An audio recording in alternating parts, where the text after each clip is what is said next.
후보자에 대한 보충 질의를 계속하겠습니다. 보충 질의 시간은 5분입니다.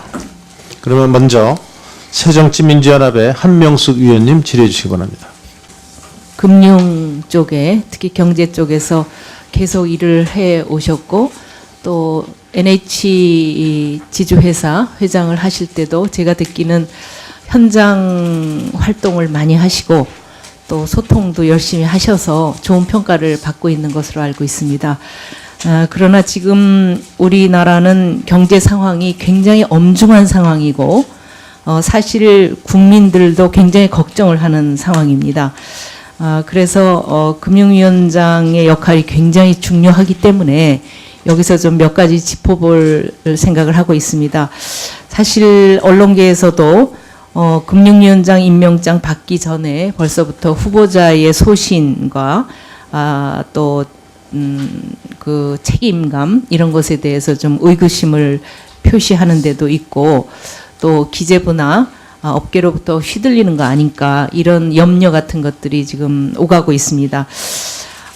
후보자님께서 아시겠죠? 금융위원회가 정부 조직법에 의해서 의해서 만들어진 행정부처가 아니지요.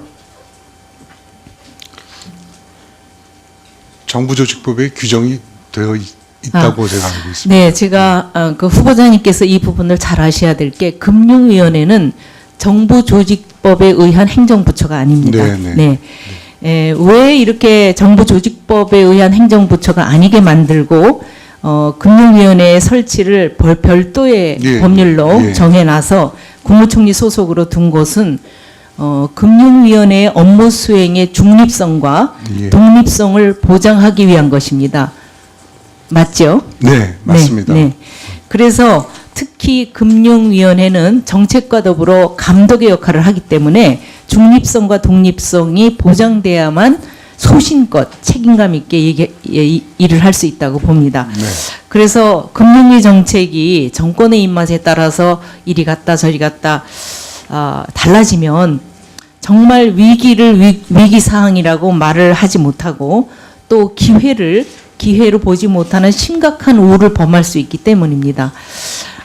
카드 대란이나 금융위기나 또 IMF나 저축은행 사태 등 역사적 경험이 우리들에게 말해주고 있습니다. 그렇기 때문에 금융당국 수장으로서 금융발전 방향과 금융시장의 안정화를 위한 후보의 정확한 철학과 소신 그리고 책임감 이것이 중요하다고 생각하기 때문에 몇 가지 여쭤보겠습니다. 지금 후보자님이 그동안 정부 주요 요직에서 하셨던 발언이나 언론 인터뷰 또 서면 질의 답변서 이런 것들을 보면 후보자의 금융 정책에 대한 소신과 철학이 정확하게 파악하기가 좀 어렵습니다. 왜냐하면 많이 변했기 때문에. 그래서 정권에 따라 위치에 따라 철학과 소신이 달라진 것은 심각한 문제가 아닐 수 없어서 제가 PPT를 띄웁니다. 지금 앞에 보이시죠? 예, 요거랑 같은 거겠죠? 보시고 계신 거? 네, 맞습니다. 그렇죠? 네. 그래서 제가 보면 MB 정부에 추진했던 여기 금산분리 때는 이때가 기획재정부 정책국장이었는데 금융위원회를 중심으로 금산분리 완화 방안을 마련하겠다. 이렇게 금산분리의 완화 정책을 추구하셨는데 아무런 결실 없이 원 상태로 돌아오지 않았습니까? 네, 그래서 9% 됐던 것이 4%로 되돌아왔습니다. 지금 이것을 지지한다고 되어 있고요.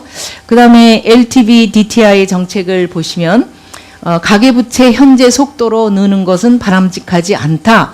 이것이 2010년에 기획재정부 차관 당시의 말씀입니다. DTI, LTV 등 대출 규제를 강화할 것을 천명한 바가 있습니다.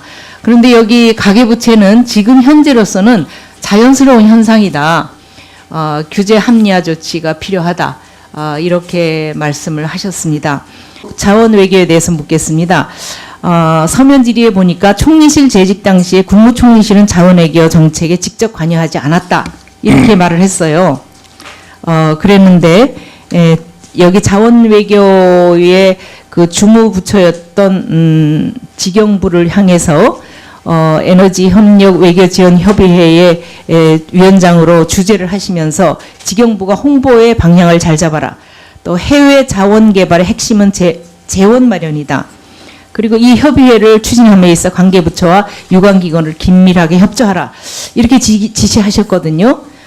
그런데 컨트롤 타워가 아니라고 말씀하셨습니다. 이렇게 중립성과 독립성을 잘 지키시면서 쓴소리도 하시면서 방향을 틀어 가실 것인지에 대해서 좀 소신 있는 말씀을 부탁드립니다. 네.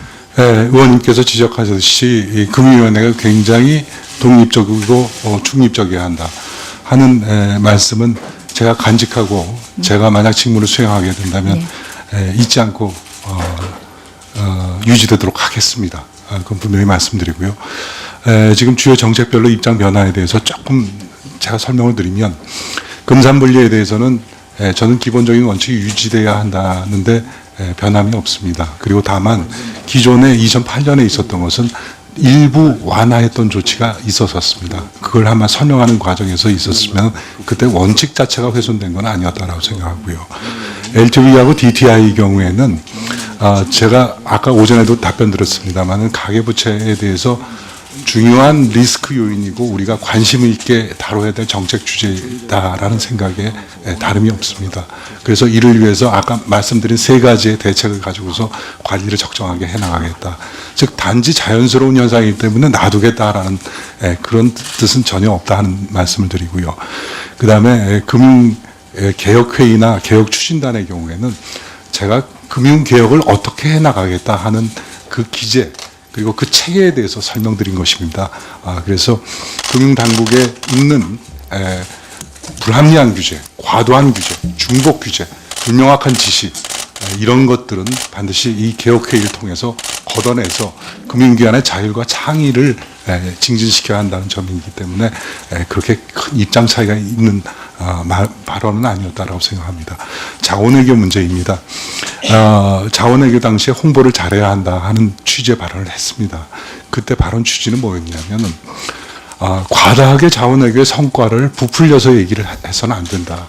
정확하게 국민들에게 실상을 전달해야 한다 하는 요지로 제가 누차에 걸쳐서 얘기를 했던 것으로 기억을 합니다.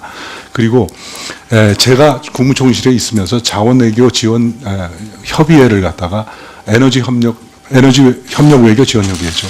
그걸 3차례 18차례가 개최됐습니다만 3번을 제가 주재를 했습니다. 총리실장으로서. 즉 6개월에 한 번 정도 했었는데 그 회의는 현안을 보고받고 부처 간에 혹시 의견 조율이 필요한 것을 조율하는 회의였지 어디에 구체적으로 투자를 해라 하는 그런 구체적인 정책 결정이 있는 그런 회의는 아니었다 하는 부분을 서면 답변 자료로 설명드린 내용입니다. 어쨌든 의원님께서 지적하신 내용 즉 소신과 분명한 소신을 항상 가지고 유지해야 한다는 점에 대해서는 제가 분명히 의원님께서 지적하신 내용을 가슴에 새기고 앞으로 행정을 해나가도록 하겠습니다.